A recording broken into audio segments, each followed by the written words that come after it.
Hello students, welcome to BR Ambedkar open university video classes. ఈరోజు మనం second year third semester సమాజ శాస్త్రంలోని భాగం 14లో భారతదేశము మానవాభివృద్ధి నివేదికలు పర్యావలోకనం అనే పాఠ్యాంశాన్ని నేర్చుకోబోతున్నాము. మానవాభివృద్ధి నివేదికలు 1990లో స్టార్ట్ అయినట్టుగా మనం చూస్తాం. 1990లో మొట్టమొదటిసారిగా స్టార్ట్ అయిన ఒక కొత్త పద్ధతిగా మనం చూస్తాం.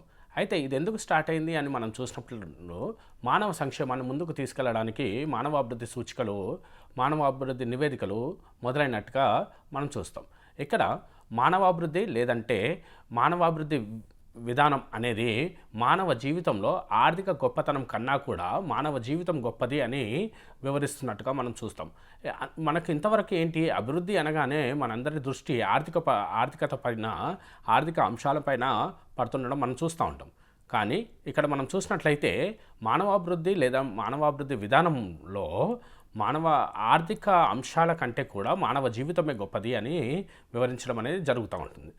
అయితే అంతర్జాతీయ సముదాయం మొత్తం కూడా 2030 ఎజెండాను అమలు చేస్తూ దీన్ని పర్యవేక్షిస్తూ ముందుకెళ్తా ఉంది. అయితే మొట్టమొదట మానవాభివృద్ధి నివేదిక అనేది వృద్ధి చేసిన వారిలో మహబూబ్ ఉల్ హక్ అనే ఆయన వృద్ధి చేసినట్టుగా మనం చూస్తాం. అయితే ఈ మానవాభివృద్ధి నివేదికను ఆయన వృద్ధి చేసే క్రమంలో దానికి పునాదిగా నోబెల్ గ్రహీత అమర్త్య సేన్ గారి మానవ సామర్థ్యాలు పునాదిగా ఉన్నట్టుగా మనం చూస్తాం. ప్రజలు వారి జీవితంలో చేయగలిగినవి, కోరుకున్నవి ఏవైతే విషయాలు ఉన్నాయో కొన్ని పదాల ద్వారా వీరు దాన్ని చూపెట్టినట్టుగా మనం చూస్తాం. మరొక విషయాన్ని మనం చూసినట్లయితే 1990 నుండి విడుదల చేయబడుతున్న మానవాభివృద్ధి నివేదికలలో వివిధ నేపథ్యాలను మానవాభివృద్ధి విధానం ద్వారా అన్వేషించినట్టుగా చూస్తాం. మనం ఇంతకుముందే గ్రహించాము ఏంటి, మానవాభివృద్ధి నివేదికలు ఏవైతే వచ్చాయో అవి ఆర్థిక అభివృద్ధి మాత్రమే కాదు, దానికంటే గొప్పది మానవ జీవితం అని చెప్పినట్టుగా మనం చూసాం. కాబట్టి ఇప్పుడు మనం గమనిస్తే 1990 నుండి వెలువడిన ఏవైతే మానవాభివృద్ధి నివేదికలు ఉన్నాయో అవి వివిధ నేపథ్యాలను ఆధారంగా చేసుకొని అభివృద్ధిని అన్వేషించినట్టుగా మనం చూస్తాం. మొదటి మానవాభివృద్ధి నివేదికలో మానవాభివృద్ధి సూచిక ఈ వివిధ దేశాల్లో విజయవంతమైన కొలతగా పరిచయం చేయబడినట్టుగా మనం చూస్తాం. ఈ యొక్క అంశాలను మనం పరిశీలిస్తున్నప్పుడు కొన్ని మానవాభివృద్ధి సూచికలను మనం చూడాల్సిన అవసరం ఉంటుంది. ఇక్కడ మనం చూస్తే 1990 మానవాభివృద్ధి భావం ఏదైతే ఉందో అది ఈ నివేదిక ప్రజలకు సంబంధించినట్టుగా మనం చూస్తాము. వారి ఎంపికలను అభివృద్ధి ఎలా విస్తృతపరచబడింది అని చెప్తూ ఉంటుంది. ప్రజల ఎంపికలను విస్తృతపరిచే ప్రక్రియనే మానవాభివృద్ధిగా చెప్పడం జరిగింది. ఇది 1991లో వెలువడిన నివేదిక చెప్తా ఉంటుంది. అలాగే 1991 నివేదిక మానవాభివృద్ధి ఆర్థికత దీనిపై వచ్చిన నివేదిక ఆర్థికతను ఇచ్చినట్టుగా మనం చూస్తాం. ఈ నివేదిక ఏం చెప్తుందంటే ప్రపంచ దేశాలలో ఖర్చు ఏదైతే చేస్తున్నారో ఆ ఖర్చు తప్పుదోవ పడుతున్నట్టుగా, అలాగే అసమర్థంగా వినియోగిస్తున్నట్టుగా ఇది చెప్తున్నట్టుగా మనం చూస్తాం. ఈ ప్రాధాన్యతలను కూడా కరెక్ట్గా సెట్ చేయకపోవడం అనేది మనం చూస్తాం. అయితే ఇది ఏం చెప్తుంది మానవాభివృద్ధి నివేదిక, ప్రాధాన్యతలను చక్కగా అమర్చినట్లయితే వేగవంతమైన మానవాభివృద్ధి, ఎక్కువ ధనము అందుబాటులో ఉండడం అనేది జరుగుతుంది అని 1991 మానవాభివృద్ధి నివేదిక చెప్తున్నట్టుగా మనం చూస్తాం. అలాగే మానవాభివృద్ధిలో వివిధ కోణాలను చూస్తుంది అని మనం చెప్పాం కదా. అలాగే 1992 ప్రపంచ మార్కెట్లో ప్రపంచంలోనే అతి పేదవారి అవసరాలను ఎలా తీరుస్తున్నారు, లేదంటే తీర్చడంలో ఎలా వైఫల్యం చెందుతున్నారు అనే దాన్ని చూడడం మనం చూస్తాం. అంటే చాలా సందర్భాలలో అభివృద్ధి చెందిన దేశాలన్నీ అభివృద్ధి చెందినట్టుగా కనబడుతూ ఉంటాయి. కానీ లోతుగా మనము విశ్లేషణ చేసినప్పుడు ఆ అభివృద్ధి చెందిన దేశాలలో కూడా మానవ నిరాకరణ, దారిద్ర్యానికి గల నిజమైన కారణాలు మనకు కనిపిస్తూ ఉంటాయి. సో మానవాభివృద్ధి నివేదికలో ఇవి ఏం చెప్తుంది, అభివృద్ధి చెందుతున్న దేశాలలో కూడా మానవులు నిరాకరణకు గురవుతున్నారు, లేదంటే దారిద్ర్యానికి కారణాలు ఉన్నాయి అని చెప్పడం మనం చూస్తాం. అలాగే 1993 మానవాభివృద్ధి నివేదికలో ప్రజల యొక్క భాగస్వామ్యము ఎంత అవసరము అనేది మనకు చెప్తూ ఉంటుంది.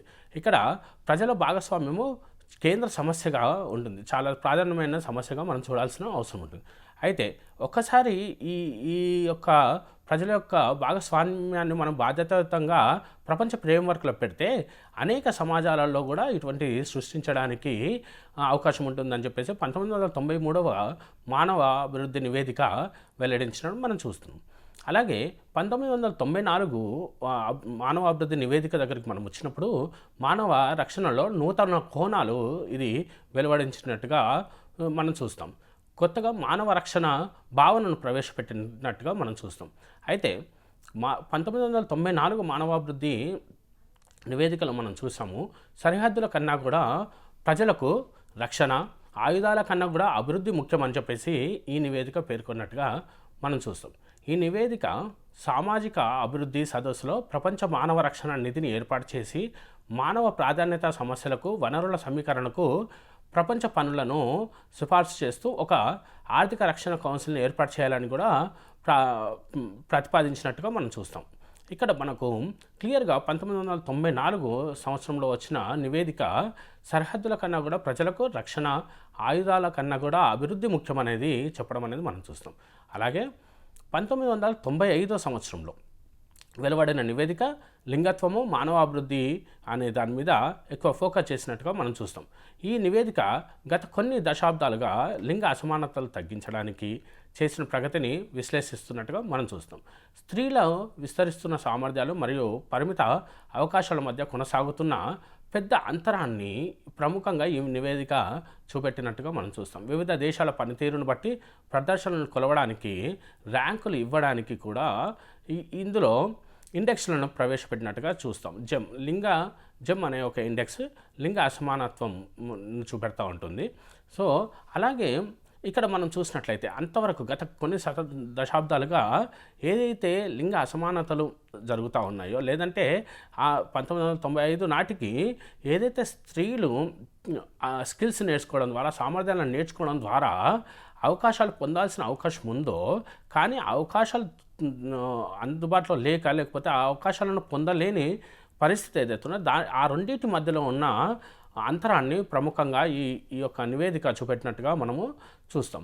అలాగే 1996 నివేదికను మనం చూసినట్లయితే ఆర్థిక వృద్ధి, మానవాభివృద్ధి అనే ఈ నివేదిక ఆర్థిక వృద్ధికి సరైన కార్యాచరణ లేని పక్షంలో ఉద్యోగము, హక్కులు, ఆధారము, భవిష్యత్తు అనేవి లేకుండా మానవాభివృద్ధికి హానికరంగా మారుతుందని చెప్పేసి 1996వ మానవాభివృద్ధి నివేదిక మనకు చెప్పినట్టుగా మనం చూస్తాం. ఇక్కడ సుస్థిరతలో అభివృద్ధి పరిమాణం ఎంత ముఖ్యమో అభివృద్ధిలో నాణ్యత కూడా అంత ముఖ్యం అని చెప్పేసి మనకు ఈ నివేదిక చెప్తూ ఉంటుంది. బలహీన హాని కలిగే అవకాశం ఉన్న వారిని విస్తరిస్తున్న ప్రపంచ ఆర్థిక వ్యవస్థలో సమైక్యపరచడానికి కొత్త విధానాలు అభివృద్ధి చేయాలని చెప్పి ఈ నివేదిక చెప్పినట్టుగా మనం చూస్తాం. 1996 నివేదిక క్లియర్గా మనకేం చెప్తా ఉంది అని మనము ఒక క్షణం ఆలోచించినట్లయితే ఆర్థిక అభివృద్ధికి సరైన కార్యాచరణ అవసరము. మరొకటి అందులో అభివృద్ధికి పరిమాణం ఎంత ఉంది అనేది కాకుండా ఎంత ముఖ్యంగా మనం ఆలోచిస్తామో అదే టైంలో దాని నాణ్యత కూడా అంతే ముఖ్యము అనేది ఈ 1996వ నివేదిక మనకు చెప్పినట్టుగా మనం చూస్తాం. ఇక్కడ మరొక విషయాన్ని మనం చూసినట్లయితే బలహీన హాని కలిగించే పరిస్థితులు ఉన్న దగ్గర, లేకపోతే కొంత జనాభా ఏదైతే ఆర్థిక వ్యవస్థలో సమైక్యపరకుండా దూరంగా ఉందో వాళ్ళని కూడా సమైక్యపరచాల్సిన అవసరం ఉంది అని చెప్పేసి ఈ నివేదిక చెప్పినట్టుగా మనకు తెలుస్తుంది. మరొకటి 1997 సంవత్సరపు నివేదికలో దారిద్ర్య నిర్మూలనకు మానవాభివృద్ధి అనే ఈ నివేదిక ఆదాయ సంబంధ దారిద్ర్యంపై మాత్రమే కేంద్రీకరించకుండా మానవాభివృద్ధి దృక్పథంపై దృష్టి పెట్టినట్టుగా మనం చూస్తాం. ఇక్కడ మనం ఇంతకుముందే చెప్పుకున్నాం, మానవాభివృద్ధి నివేదికలు తయారు చేసే క్రమంలోనే ఆర్థికత కంటే కూడా మానవ జీవితమే ప్రధానం అని చెప్పిన విషయాన్ని మనం గమనించి ఉన్నాం. సో ఇక్కడ 1997 నాటికి దారిద్ర్యము, ఇందులోని వ్యూహాలు కేవలం ఆదాయ పునఃపంపిణీ కాకుండా లింగ సమానత్వము, పేద ప్రజల అభివృద్ధి కొరకు పాటుపడము, ప్రపంచీకరణ, అభివృద్ధితో కూడిన ప్రజాస్వామ్యయుత ప్రభుత్వాలు, సమస్యాత్మకమైన ప్రాంతాల్లో వాళ్ళ అవలంబిస్తున్న వ్యూహాలు ఇవన్నీ కూడా ఈ యొక్క నివేదిక చర్చించినట్టుగా మనం చూస్తాం. సో 1997 నాటికి ఈ యొక్క అంశాలన్నీ కూడా చర్చిస్తున్న విషయాలను మనం చూస్తున్నాం. మరొక 1998 ఒక మానవ అభివృద్ధి నివేదికను మనం చూసినట్లయితే మానవ అభివృద్ధికై వినియోగం అనే ఈ నివేదిక 20వ శతాబ్దపు అన్యోన్యమైన వృద్ధి రేటును, వైవిధ్యాన్ని, వినియోగ వృద్ధిని అధ్యయనం చేసినట్టుగా చెప్తాం. ఎక్కువ మంది ప్రజలకు భోజన, గృహ, వసతి మరియు ఇతర అవసరాలు అందుబాటులో ఉంది. అయినప్పటికీ ఈ నివేదికలో వినియోగపు లాభాలు సరిగ్గా పంపిణీ చేయడం, కొరతతో బకాయిలను తీర్చలేకపోవడము, అసమానతల మధ్య వ్యత్యాసాలను పెంచడం వంటివి ఉన్నాయని పేర్కొనడం మనం చూస్తాం. ఇక్కడ అనేక అంశాలను ప్రతి సంవత్సరము మానవాభివృద్ధి నివేదికలో మనం చూస్తూ వస్తున్నాం. అలాగే 2000 సంవత్సరంలో మానవ హక్కుల మానవాభివృద్ధి ఏదైతే నివేదికతో వచ్చిన మానవాభివృద్ధి నివేదిక రెండు విషయాలు, రక్షణ, స్వేచ్ఛ, సంక్షేమం, గౌరవం కొరకు ఉమ్మడి దృష్టి, ఉమ్మడి ఉద్దేశాన్ని పంచుకుంటున్నట్టుగా మనం చూస్తాం. ఇక్కడ మానవ హక్కు, మానవ అభివృద్ధి రెండు కూడా ప్రతి మనిషికి రక్షణ, స్వేచ్ఛ, సంక్షేమం, గౌరవము వంటివి ఉమ్మడి దృష్టి, ఉమ్మడి ఉద్దేశాన్ని పంచుకుంటున్నట్టుగా మనం చూస్తాం. మానవ అభివృద్ధి నివేదిక 2000 మానవ హక్కులను అభివృద్ధిలో అంతర్లీనమైనదిగా భావిస్తున్నట్టుగా మనం చూస్తాం. అయితే ఇక్కడ మనం మరికొన్ని 2016 యొక్క నివేదికను మనం చూసినట్లయితే ప్రతి ఒక్కరికి మానవాభివృద్ధి ఈ నివేదిక 5 ప్రాథమిక విషయాలను తెలియజేస్తూ ఉంటుంది. మానవాభివృద్ధికి సార్వత్రిక వాదం కీలకము, ప్రతి ఒక్కరూ మానవాభివృద్ధిని సాధించవచ్చు అనేది ఒక ప్రాథమిక విషయంగా మనం చూడాల్సిన అవసరం ఉంది. ఇక్కడ మనం చూసినట్లయితే మానవాభివృద్ధి అంటేనే మనం ఏ నిర్వచనం ఇస్తున్నాము, సమాజంలో ఉన్న అందరి వ్యక్తులు కూడా అభివృద్ధి చెందాలి, సమాజంలో ఉన్న ప్రతి వ్యక్తి కూడా కనీస అవసరాలను తీర్చుకోగలిగి ఉండాలి, వారు కోరుకున్న విషయాలను చేయగలిగే అవకాశం వారికి ఉండాలి అని చెప్తున్నాం. సో ఇక్కడ 2016 దగ్గరికి వచ్చినప్పుడు ఈ నివేదిక 5 ప్రధానమైన విషయాలు చెప్పిందని చెప్పి మొట్టమొదటి దాంట్లోనే సార్వత్రికవాదం కీలకము అని చెప్తున్నాము. ప్రతి ఒక్కరు కూడా మానవాభివృద్ధిని సాధించవచ్చు, అలా సాధించాలి అనేది కోరుకున్నాం. మరి రెండోది, వివిధ సమూహాల ప్రజలకు కనీస అవసరాలను నిరాకరణ, వీటిని సాధించడానికి గణనీయమైన అడ్డంగా ఎదుర్కొంటున్న ప్రతినిత్యం బాధపడుతున్నాయి అని చెప్పేసి ఇది ఒక ప్రార్థన. ఇక్కడ సమాజము చాలా మట్టుకు అభివృద్ధి చెందిన దేశాలు ఉన్నా కానీ కూడా సమాజాలలో పేదరికం అనేది ఉన్నట్టుగా మనకు తెలుస్తూ ఉంటుంది. అనేక నివేదికలు, అనేక జనాభా లెక్కలు కానీ ఇవి బయట పెడతా ఉన్నాయి. ఏంటి, వివిధ సమూహాలు కనీస అవసరాలను కూడా తీర్చుకోలేని పరిస్థితుల్లో ఉన్నట్టుగా మనం చూస్తాం. వీటిని సాధించడానికి ఏమేమి అడ్డంకులు ఉన్నాయో ప్రతినిత్యం అవన్నీ ఎదుర్కొంటున్నారు అనేది ఈ నివేదికలో తెలియజెప్పినట్టుగా మనం చూస్తాం. మరొకటి, ప్రతి ఒక్కరికి మానవాభివృద్ధిని సాధించడానికి కొన్ని విశ్లేషణాత్మకమైన సమస్యలు, అంచనా దృక్పథాలు పునఃసమీక్షించాలి అని చెప్పారు. అంటే అంతకుముందు మానవాభివృద్ధి నివేదికలో చెప్పినట్టుగా అనేక అంశాలను పరిశీలిస్తూ వస్తున్నారు. ఆ పరిశీలిస్తూ వస్తున్న అనేకమైన విశ్లేషణాత్మక సమస్యలు కావచ్చు, లేకపోతే అంచనా వేయడానికి దృక్పథాలు ఏవైతే ఉన్నాయో దాన్ని మళ్ళీ పునఃసమీక్షించుకోవాలి అని చెప్పేసి 2016 నివేదికలో మరొక అంశంగా చెప్పడం జరిగింది. అలాగే ప్రస్తుతం ఉన్న పాలసీ ఆప్షన్లను అమలు చేయగలిగితే ప్రతి ఒక్కరికి మానవాభివృద్ధి అందించడానికి తోడ్పడుతుంది అని చెప్పేసి చెప్పారు.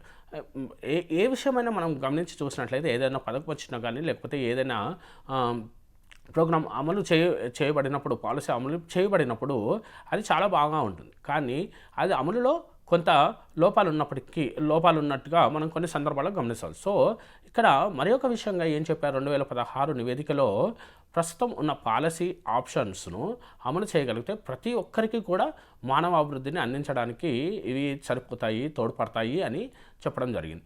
మరి లాస్ట్ వన్, 5వది, సరళమైన బహుళ పాక్షికతతో కూడిన సంస్కరించబడిన ప్రపంచ పరిపాలన ప్రతి ఒక్కరికి మానవాభివృద్ధి సాధించడానికి సహాయపడుతుంది అని చెప్పేసి చెప్పడం జరిగింది. ఇంతకుముందు అనేక పాఠ్యాంశాలలో మనం చూసి ఉన్నాం, బహుకోణీయత అనే ఒక పదాన్ని కూడా చూసినాం. అలాగే ఇక్కడ బహుళ పాక్షికతతో కూడా సంస్కరించబడిన ప్రపంచ పాలన అని చెప్పేసి చెప్తున్నాం. సో ప్రపంచంలో ఉన్న అనేక దేశాలలో పేదరికం ఉంది. ఈవెన్ ప్రపంచ దేశాలు ఏవైతే అభివృద్ధి చెందిన దేశాలుగా చెప్పబడుతున్న దేశాలలో కూడా ఎక్కడో ఒక దగ్గర కనీస అవసరాలకు పోటీ పడుతున్న జనాభాను మనం చూస్తూ ఉన్నాం. సో ఇక్కడ బహుళ పాక్షికతతో అనేక కోణాలతో దీన్ని ప్రపంచ పాలన అనేది సాగాలి అని చెప్పేసి 2016 యొక్క నివేదిక చెప్పినట్టుగా మనం చూస్తాం. అలాగే 2015, 2014లో వచ్చిన నివేదికలలో మానవాభివృద్ధి కొరకు పని మరియు సాధికారతతో కూడిన మానవ పురోగతి, హానికారకాలను తగ్గించాలి అనే అంశాలను మనకు చెప్పినట్టుగా మనం చూస్తాం. ఇక్కడ 2014లో మరీ ముఖ్యంగా ఈ ఏవైతే హానికారకాలు ఉన్నాయో వాటన్నిటిని కూడా నిర్మూలించాలి అనేది చెప్పబడినట్టుగా మనం చూస్తాం. ఇందులో అనేక విషయాలలో మనము ప్రపంచంలో ఉన్న పర్యావరణాన్ని పాడు చేస్తున్న అనేక అంశాలను నిర్మూలించాలని చెప్పినట్టుగా చూస్తాం. 2013లో వచ్చిన ఉదయిస్తున్న దక్షిణం అనే మానవ అభివృద్ధి నివేదికలో ఇందులో క్లియర్గా చెప్పబడిన విషయం ఏంటంటే, దాదాపుగా 1 బిలియన్ ప్రజలతో భారతదేశము, చైనా దేశం ఉంది. అందులో 20 సంవత్సరాల లోపే 2 తలసరి ఆదాయంతో ఉత్పత్తిని పెరుగుతూ ఉంది ఈ 2 దేశాలలో అనేది చెప్పడం మనం చూస్తాం. అయితే దీని ప్రకారంగా దక్షిణంలో మానవ అభివృద్ధిలో ఏదైతే అభివృద్ధి జరుగుతూ ఉందో దాన్ని హైలైట్ చేసినట్టుగా, దాని మీద దృష్టి పెట్టినట్టుగా ఉంటుంది. అయితే అదే నివేదికలో దక్షిణం ఒక్కటే అభివృద్ధి చెందడం కాదు, దక్షిణానికి ఉత్తరము, ఉత్తరానికి దక్షిణము కూడా అవసరం అని చెప్తూ ప్రపంచము మరింత తక్కువగా కాకుండా ఎక్కువ సంబంధాలను ఏర్పరచుకుంటుంది అని చెప్పేసి 2013 నివేదికలో చెప్పినట్టుగా మనం చూస్తాం. సో ఇదే విధంగా అనేక మానవాభివృద్ధి నివేదికలు ఒక్కొక్క అంశం మీద మాట్లాడినట్టుగా మనం చూస్తాం. ప్రపంచ సాధికారత మీద కావచ్చు, దేశ సంపదల మీద కావచ్చు, సుస్థిర అభివృద్ధి మీద కావచ్చు, ఇలా అనేక అంశాలను మనము చూడవచ్చు.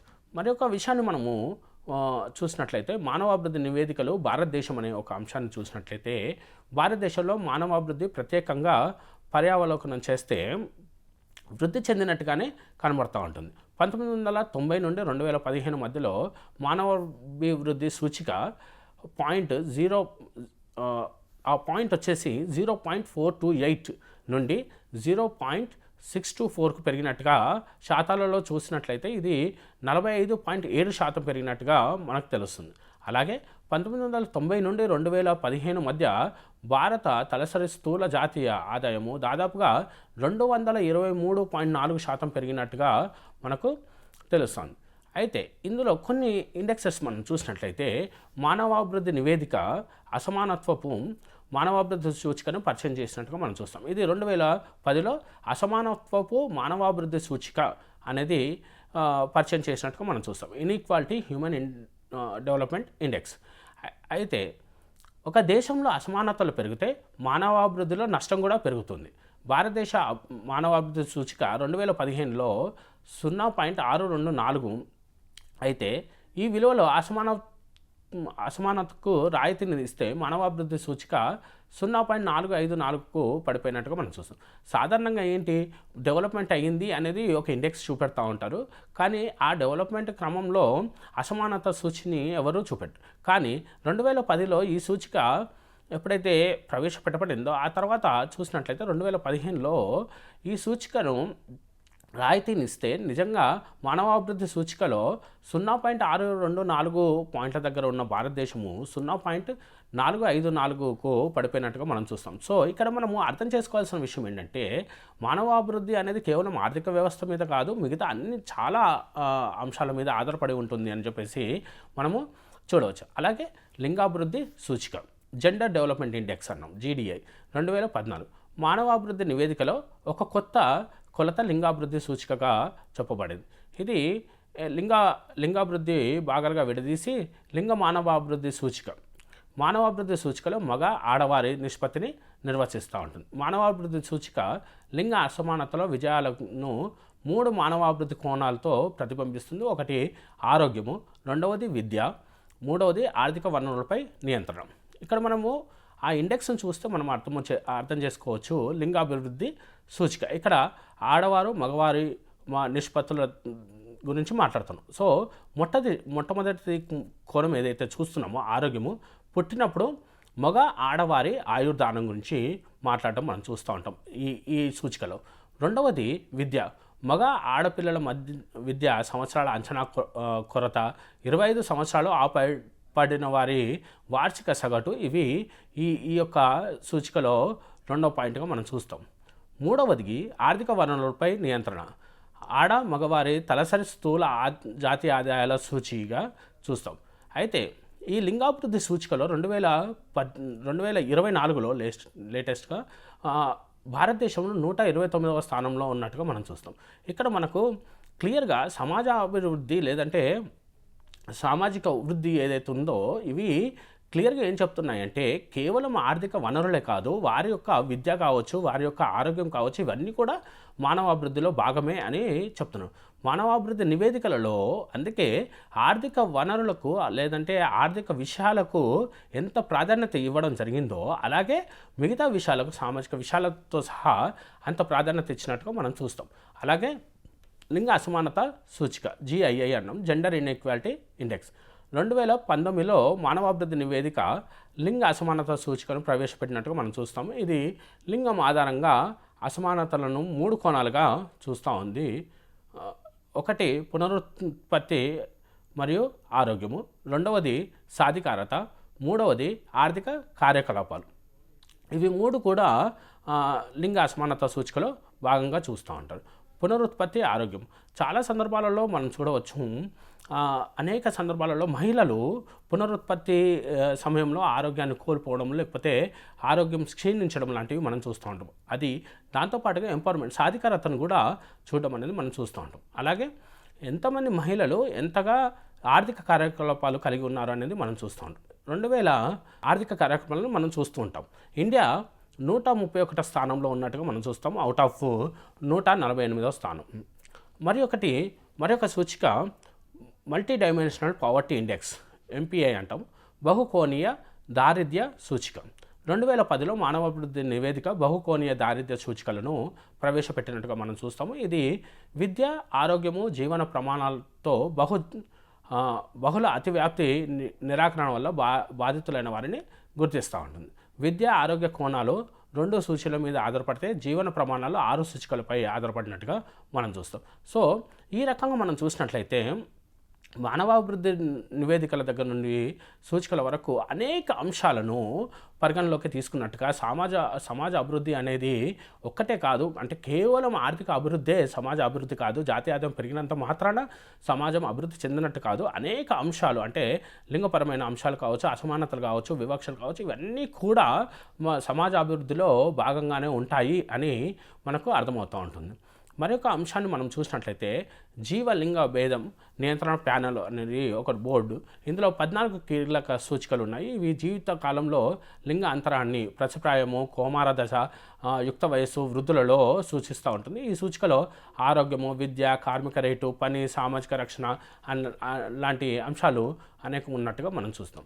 చివరిగా 2025 మానవాభివృద్ధి నివేదిక గురించి మనం చూసినట్లయితే నివేదిక యొక్క ముఖ్య అంశాలు కేంద్రీకృత అంశం. ఈ సంవత్సరం నివేదిక మానవ సామర్థ్యాలను మెరుగుపరచడంలో కృత్రిమ మేధస్సు యొక్క పాత్రను దానిపై దృష్టి పెట్టినట్టుగా మనం చూస్తాం. అసమానతలు పెరగకుండా మరియు ఉద్యోగాలు కోల్పోకుండా మానవ కేంద్రీకృత విధానాలు అవసరమని నొక్కి చెప్పినట్టుగా మనం చూస్తాం. ఇక్కడ మనం గమనించాల్సిన విషయం ఏంటంటే 1990, 91, 92 లాంటి నివేదికలను మనం చూసినప్పుడు అప్పుడు అసమానతల గురించి మాట్లాడుతున్నారు.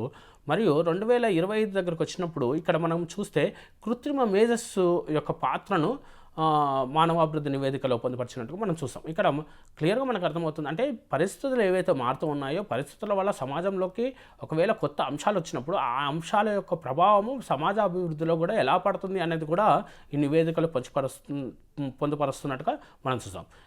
యొక్క పాత్ర ఈరోజు మనందరికీ తెలిసిన విషయమే. సో ఇక్కడ మానవ కేంద్రీకృత విధానాలు అవసరమని నొక్కి చెప్పడం అనేది క్లియర్గా మనకు తెలుస్తూ ఉంటుంది. ఈ 2025 మానవాభివృద్ధి నివేదికలో క్లియర్గా యొక్క పాత్రను చర్చించడము, అలాగే ఎందుకు సమాజంలో యొక్క పాత్ర చాలా ఎక్కువగా ఉన్నట్టుగా మనం చూస్తాము, ఎక్కువ అవుతుంది. అలాగే మానవుల్లో అసమానతలు పెరగకుండా, ఉద్యోగాలు కోల్పోకుండా మానవ కేంద్రీకృత విధానాలు ఉండాలని చెప్పేసి ఈ నివేదిక అందుకనే చెప్పడం జరిగింది. అలాగే భారతదేశ స్థానాన్ని మనం చూసినట్లయితే భారతదేశం స్థిరమైన పురోగతిని కనబరుస్తున్నప్పటికీ కూడా నిరంతర అసమానతలు మరియు లింగ అంతరాలు ఆందోళన కలిగించే అంశాలుగా మిగిలి ఉన్నట్టుగా మనం చూస్తాం. అలాగే ఐక్యరాజ్య సమితి అభివృద్ధి కార్యక్రమం UNDP విడుదల చేసిన 2025 మానవాభివృద్ధి నివేదికలో ప్రకారంగా మొత్తం 193 దేశాలలో భారతదేశం 130వ స్థానంలో నిలిచి ఉన్నట్టుగా మనం చూస్తాము. దేశం యొక్క మానవాభివృద్ధి సూచిక HDI విలువ 0.676 నుండి 0.685కు పెరిగినట్టుగా మనము చూస్తాం. ఇది ఈ విషయాలన్నింటినీ మనం చూసినప్పుడు మనకొకటి అర్థమవుతుంది. మానవాభివృద్ధి నివేదికలు ఏవైతే ఉన్నాయో 1990 నుండి వచ్చినట్టుగా మనం చూస్తాము. వాటిని మొహమ్మద్ ఉల్ హక్ అనే ఆయన వృద్ధి చేసినట్టుగా చూస్తాము. అది వృద్ధి చేసే క్రమంలో ఆయన నోబెల్ ప్రైజ్ గ్రహీత అయిన అమర్త్య సేన్ గారు ఏదైతే మానవ సామర్థ్యాలు దాంట్లో అంశాలను తీసుకున్నారో దాన్ని పునాదిగా ఆయన మానవాభివృద్ధి నివేదికలను పరిచయం చేసినట్టుగా మనం చూస్తాం. అదేవిధంగా మనం చూసినట్లయితే మానవాభివృద్ధి నివేదికలు 1990 నుండి మొదలయ్యి ప్రతి సంవత్సరము అనేక అంశాల మీద ఒక్కొక్క అంశం మీద అంటే సంవత్సరానికి ఒక అంశం మీద ఇప్పటివరకు అనేక అంశాల మీద నివేదికలను ఇచ్చినట్టుగా మనం చూస్తూ ఉంటాం. ఆ నివేదికలో అసమానతల మీద కావచ్చు, వివక్షల మీద కావచ్చు, పేదరికం మీద కావచ్చు, పేదలు ఎలా దూరంగా వెళ్ళిపోతున్నారో అభివృద్ధికి అనే దాని మీద కావచ్చు, లేకపోతే ఖర్చులు ఏదైతే జరుగుతున్నాయో అవి ఖర్చులు ఏ విధంగా వ్యర్థపరచబడుతున్నాయి, లేకపోతే కరెక్ట్గా ఎట్లా సిస్టమేటిక్గా ఎట్లా ఖర్చు చేయలేకపోతున్నారు అనే అంశాల మీద కావచ్చు, లింగ భేదాల మీద కావచ్చు, ఇలా అనేక మానవాభివృద్ధి నివేదికలు ఇచ్చినట్టుగా మనం చూస్తాం. అలాగే మనం చూసినట్లయితే అనేక ఇండెక్సెస్ మనం చూస్తాం. బహుకోణీయ ఇండెక్స్ కావచ్చు, లింగాభివృద్ధి ఇండెక్స్ కావచ్చు, లేకపోతే అసమానత్వపు సూచిక కావచ్చు, ఇట్లాంటివన్నీ కూడా ఇవన్నిట్లో కూడా మనం చూసినట్లయితే సాధారణంగా సమాజంలో అనుకునేలా కాకుండా అంటే అభివృద్ధి అనగానే ఆర్థిక అభివృద్ధి అనడమే కాకుండా క్లియర్గా మనకేం చెప్పబడుతుంది, ఆర్థిక అంశాలే కాకుండా సామాజికమైన అంశాలు అనేకం ఉన్నాయి. అవన్నీ కూడా కలిస్తేనే సామాజిక అభివృద్ధి అనేది మనకు చెప్తూ ఉంటుంది. మానవ అభివృద్ధి నివేదికలను అన్నింటినీ మనం గమనించినట్లయితే ఈ యొక్క అన్ని అంశాలలో ఏ యొక్క అంశాలు ఏవైతే ఉన్నాయో ఎక్కడా లోటుపాట్లు ఉన్నాయని చెప్తూ ఏం చేస్తే బాగుంటుందని కూడా చెప్పిన సందర్భాలను మనం చూస్తూ ఉంటాం. కొన్ని సందర్భాలలో ఈ మానవ వనరులన్నీ కేంద్రీకరించుకోవడం ద్వారా అభివృద్ధి చెందవచ్చు అని చెప్పడము, లేకపోతే ఖర్చును తగ్గించుకోవడం ద్వారా ఈ యొక్క అభివృద్ధి సామాజిక అభివృద్ధి మానవాభివృద్ధిని సాధించుకోవచ్చు అనేది మనకు చెప్తూ ఉంటుంది.